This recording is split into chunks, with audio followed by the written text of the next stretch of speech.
It was supposed to be a simple restoration job. The old street Bartholomew Cemetery had been closed for nearly a century, its gates rusted and its paths devoured by weeds. I was hired by the local council to help document and restore the remaining gravestones before the land was reclaimed. On the first morning, a cold mist hung low over the tombs, and every step I took echoed against the silence of the forgotten dead. As I reached the northern edge, I found a tomb that wasn't on the map. A single, weather-worn stone with no name, only a faint carving of a cross. My flashlight trembled as I noticed the lid of its coffin slightly ajar. Inside, there was nothing. No bones, no coffin lining, just an empty, dark hollow that seemed to breathe. I stood frozen, my breath hanging in the mist as if even the air refused to move. I leaned closer, my flashlight trembling in my hand. The smell that came from the coffin was not decay. It was colder, emptier, like the scent of old stone after rain. I brushed away the dust on the rim, revealing faint letters carved deep into the wood. "Do not open until he calls." My pulse began to pound in my ears. Who was he? And what kind of person or thing would call from inside a coffin that was already empty? I backed away, but as I did, the ground beneath my boots felt strangely soft, like something shifting just below the surface. That night, I couldn't stop thinking about it. I stayed in the small caretaker's cabin at the edge of the cemetery, where the wind howled through the cracks and the rain beat against the windows. Every time I closed my eyes, I saw that coffin, open, silent, and waiting. Near midnight, I thought I heard footsteps outside, slow, heavy, dragging. I held my breath, convinced it was just the storm. But then, I heard something else, a soft, rhythmic tapping, as if someone were gently knocking on wood. 1, 2, 3 taps. I froze. It was coming from beneath the floorboards. I lit my lantern and crouched down, pressing my ear to the damp wood. The tapping had stopped, replaced by a faint scraping sound, like nails dragging across the underside of the floor. I whispered a shaky hello, half expecting no answer, but something tapped back, once, twice, slower this time, deliberate. I stumbled backward, my lantern swinging wildly and casting monstrous shadows on the walls. I tried to convince myself it was rats, or wind, or my imagination. But then I smelled that same cold, stony air from the coffin. Somehow, impossibly, it was seeping up through the cracks. Sleep was impossible after that. I packed my notes, determined to leave at dawn. But as the first gray light crept over the horizon, I saw movement near the northern graves. Someone, was standing beside the open tomb I had found. The mist was thicker now, swirling around the figure like a living thing. It turned its head slowly toward me, and even through the haze, I saw its face, or what was left of it. Hollow eyes, skin stretched thin as parchment. And then, in a voice that sounded like the grave itself breathing, it whispered, "He called you answered." My hands were shaking as I stumbled backward, nearly tripping over the wet stones. I blinked, hoping the figure would vanish into the mist like a trick of the light. But it didn't. It stood perfectly still, watching me. The silence that followed was suffocating. Even the wind seemed to have stopped. Then, slowly, it began to move. Not walking, but gliding, its feet dragging through the grass without sound. I tried to run, but my legs refused to obey, as if the earth itself held me there. My mind screamed for logic, for reason, but every explanation died as soon as I saw its mouth move. It wasn't speaking. It was mimicking the way humans speak, its jaw creaking open and closed as a sound like dry leaves whispered from within. I realized, horrified, that this was no ghost. This was something older, wearing the memory of a man like a mask.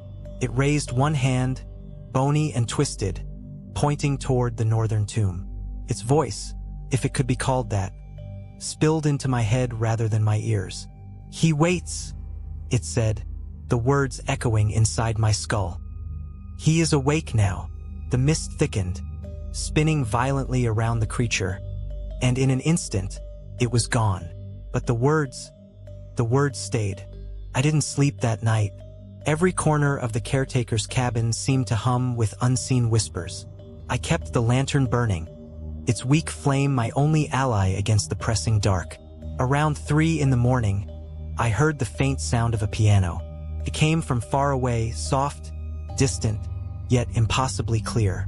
The notes were slow, mournful, echoing across the cemetery like a lullaby for the dead.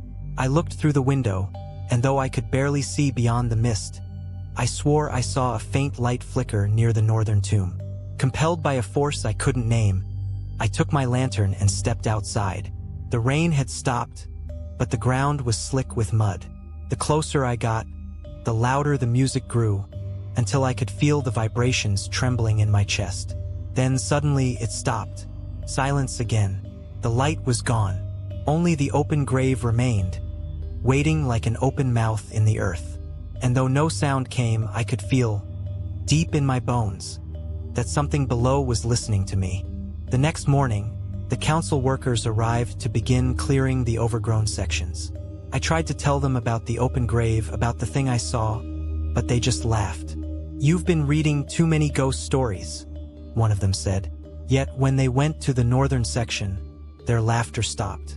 The grave was there, but it was sealed now, as if it had never been disturbed. The cross was gone, replaced by a new marker, "Rest in silence." I demanded to know who closed it, who placed that new stone, but no one claimed responsibility. The records still listed the plot as empty. But when we left that day, I looked back one last time. The mist was clearing, and just before it vanished, I saw the faint outline of someone standing by that grave again, motionless, waiting. For days after, strange things began happening. My tools would move on their own, my notes rearranged, words I hadn't written appearing between the lines. "He waits beneath." The nights grew colder, unnaturally so. I stopped lighting the lantern after realizing the flame dimmed whenever I approached the northern side. Even animals avoided that area. No birds, no insects, not even the stray cats that prowled the cemetery. It was as though something deep underground poisoned the very air. And still, every night at exactly 3, I'd hear that faint tapping again 3 times. Always 3. I couldn't take it anymore. I decided to dig. If something waited beneath, I needed to know what it was. That night, under a sickly yellow moon, I carried my shovel to the northern section. The soil was soft, too soft, as if recently disturbed. I dug until my hands bled, until the wood of the coffin came into view. But this time it was not empty. The lid was nailed shut, new and clean. I hesitated, breath trembling, then pried it open. Inside was a mirror, just a mirror.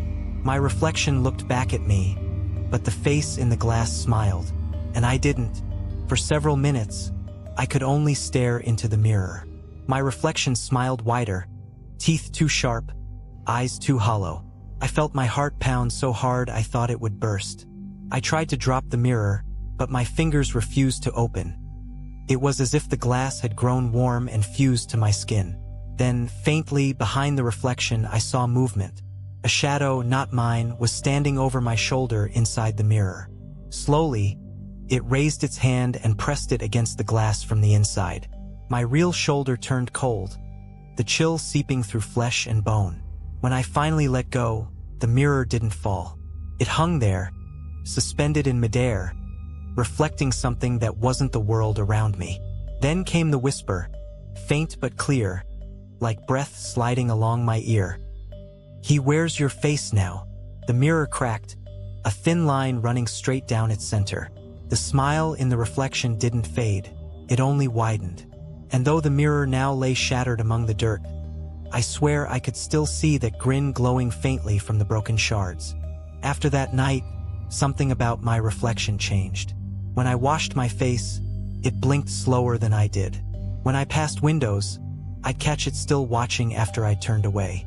My co-workers at the restoration site noticed I'd grown pale, distracted. I lied, saying I hadn't slept well. But the truth was, sleep no longer brought rest. It brought him. Every dream began the same way. I stood at the northern tomb, the fog pressing close, and someone was whispering behind me in my own voice. The words were always the same: dig deeper. One morning, I woke with mud under my nails and dirt in my bed. My boots were soaked, though it hadn't rained in days. And worst of all, the mirror, the one I shattered, was whole again, sitting upright by my bedside. There was no reflection in it this time, only darkness. The following days blurred together. I barely ate, barely spoke. My world had narrowed to two things: the mirror and the northern tomb. I avoided the cemetery, but it was useless. Every shadow seemed to lead me back there. One evening, just before dusk, I noticed something new in the glass. A faint outline behind the darkness, like a doorway opening into another place. I leaned closer, and for a moment, I swore I could hear voices on the other side, chanting low and rhythmic, repeating the same 3 words I'd seen carved into the coffin. Do not open, but I had already opened it. And in that moment, I realized that whatever had once been trapped in that coffin was no longer below. It was with me. I tried to destroy the mirror again.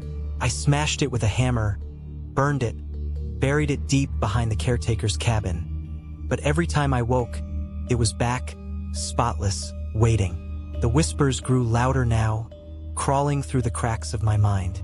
Sometimes, when I looked at my reflection, I saw another world flickering behind it. A place of endless graves, all open, all empty. And in the distance, a figure walking among them, dragging something heavy behind. On the 7th night, I caught my reflection moving before I did. Tilted its head, curious, then reached out toward the glass. My hand moved too, but slower, as if it were obeying him. When our fingertips met, the glass rippled like water. I felt a pull, cold and deep, and the last thing I remember before everything went black was my reflection stepping out. When I awoke, everything was wrong. The air was thick, heavy, and the light came from nowhere and everywhere at once. The caretaker's cabin was gone. The cemetery was still there, but it was twisted gravestones bent at impossible angles. The sky a dull gray that pulsed like a dying heart. And standing before me was the thing that wore my face. It smiled just as my reflection had. Only now I could see the rot beneath the skin, the emptiness where eyes should be. It spoke with my voice, but its words were older, cracked, as if carried through centuries. He called, it said again, and now you keep the hollow.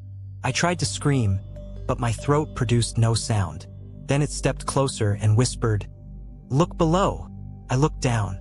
The ground was transparent. Beneath me, countless coffins lay open, and in each one, a mirror. I don't know how long I stood there, staring into the ground that wasn't ground anymore. Time felt like it had dissolved, dripping slowly between my fingers like wet soil. Beneath me, the countless mirrors shimmered faintly, and in each one I could see faces. Some screaming, some whispering, some utterly still, frozen in agony. They weren't strangers. They were me. 1,000 versions of my face, each trapped behind glass, each staring upward, mouthing the same silent plea. Let me out. I stepped back, trembling, but the surface beneath me rippled like water again, swallowing my footprints. Then I realized I wasn't standing on the ground. I was standing in it. The air pressed down like earth, and the world above me dimmed, as if I had been buried alive in something far worse than soil. Somewhere behind me, the voice spoke again. No longer mine, but something ancient that had borrowed it. You took his place. Now he walks free. I turned around, and the thing that wore my face was gone. In its place stood a coffin, the same one I had opened, only now it was upright, like a door. Its wood pulsed faintly, alive somehow, and the carvings on it had changed. Where once they warned, do not open, they now read, welcome home. My hands moved on their own, reaching for the handle. I tried to resist, but the pull was stronger than thought, stronger than will. As I touched it, warmth spread through my arm, like something breathing beneath the wood. The lid creaked open by itself, revealing nothing inside but darkness that seemed to move. It wasn't an empty space. It was depth, a deep, endless descent, and within it, whispers rising like steam. I could make out words now.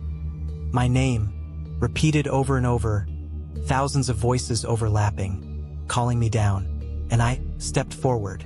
Falling, that's what it felt like, though there was no wind, no gravity, just a sensation of being pulled downward through layers of silence. Faces drifted past me in the dark, some familiar, some not. They whispered pieces of memory, things I'd forgotten or maybe never lived. I saw the caretaker, his eyes wide in terror, whispering something I couldn't hear. I saw the archaeologist who vanished months before, her mouth moving in the same rhythm as the chant. And then I saw myself again and again and again, each version more decayed than the last. I hit the ground, though it didn't hurt. The surface was soft, breathing. Beneath it, something shifted. I wasn't in the tomb anymore. I was inside the coffin itself. Only now it was vast, a world made of wood and whispers. And from the darkness around me, a voice said, "Every coffin has two sides. One for the dead, one for the waiting." I wanted to scream, to claw my way out, but there were no walls to scrape. Only the endless wood, stretching beyond sight. The air smelled of decay and something sweet, almost like the scent of flowers placed on graves. Then, from the distance, footsteps. Slow, deliberate, echoing like heartbeats. A figure approached, tall, draped in something that shifted between fabric and shadow. In its hand, it carried the mirror. My mirror. The cracks on its surface had vanished, and now it reflected only me. The figure stopped a few feet away and tilted its head. When it spoke, the voice was neither male nor female, but heavy with sorrow. The coffin was never empty. It was waiting for you. Then it held the mirror toward me, and I saw the truth. My reflection wasn't inside it anymore. It was standing behind me. The world went silent. I turned slowly, and there it was, my reflection, alive, breathing, smiling that same impossible smile. It reached toward me, and before I could move, its hands gripped my face, cold as stone. The last thing I felt was the pull, that same sucking force, dragging me inward. My lungs filled with dust. My vision fractured into 1,000 shards of glass. When I opened my eyes, I was looking through the mirror again, but from the other side. The world outside looked normal, peaceful even. I could see my body, my reflection, standing in my room, blinking, breathing, living. Turned the mirror away, setting it down gently. And as the darkness began to close in around me, I realized the truth. I hadn't opened the coffin. The coffin had opened me. At first, I thought it was just another hallucination, another trick of the cursed mirror. But then I realized he was walking, breathing, eating. My reflection had a pulse, a heartbeat, and a life that used to be mine. Through the hazy glass, I could see him move through my home, touching the furniture, opening the curtains, humming softly as if he had been doing it forever. He even looked at the mirror sometimes, tilting his head like an animal sensing something just out of sight. When his eyes met mine through the glass, my heart, or whatever was left of it, ached with fury and fear. I screamed, pounded against the invisible barrier, but the sound made no echo. My fist struck the glass, leaving no marks. He smiled at me, slow and deliberate, and whispered words that made the darkness around me tremble. "Now it's your turn to wait." Days, or maybe weeks, passed, though in that place time meant nothing. I could only watch as he lived my life. He answered my phone, wrote in my journal, spoke to my friends with my voice. But every night, he returned to the mirror. He would stand before it for hours, staring at me, studying me, his eyes glinting like twin blades. Sometimes he spoke softly, as if to taunt me. "You always wanted to see what lies beyond death, didn't you? Now you know."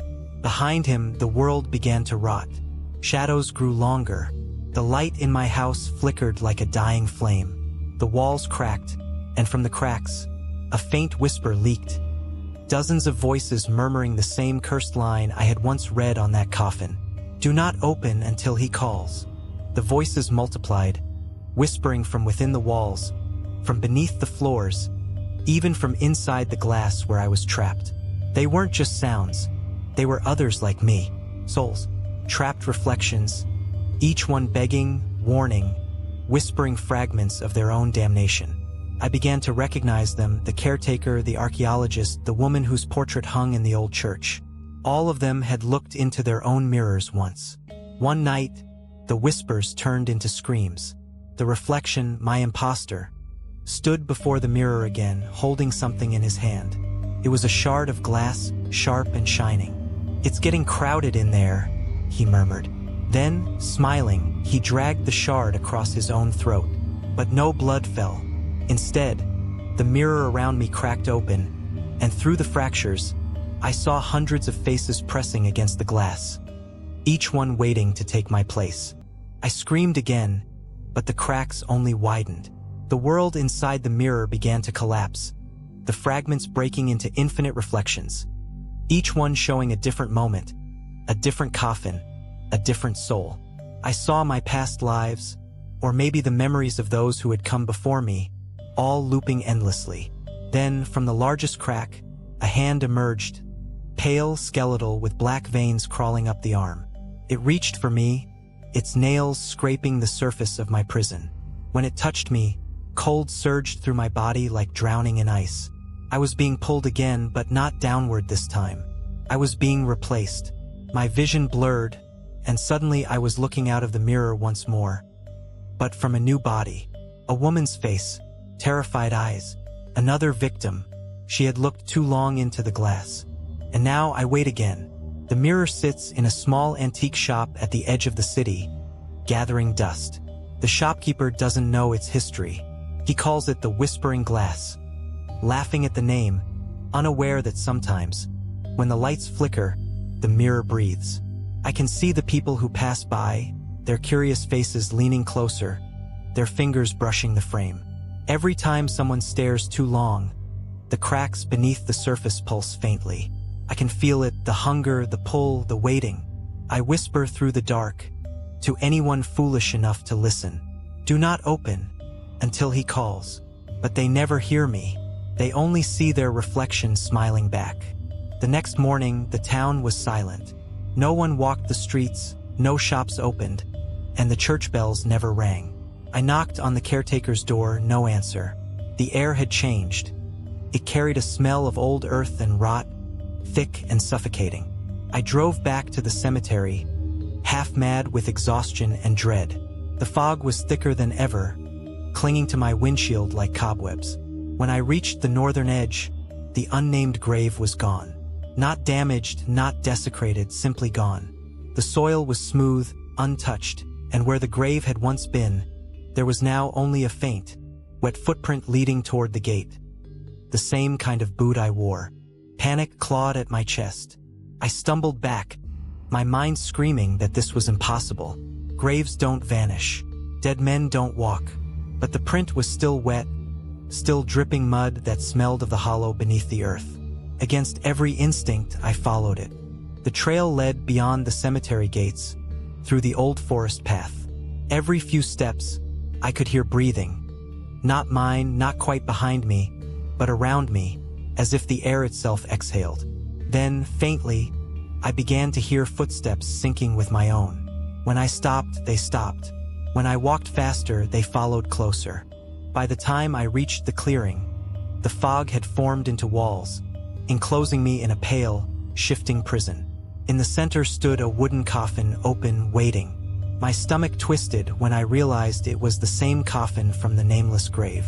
Inside, a faint imprint of a body, like someone had just stood up and left.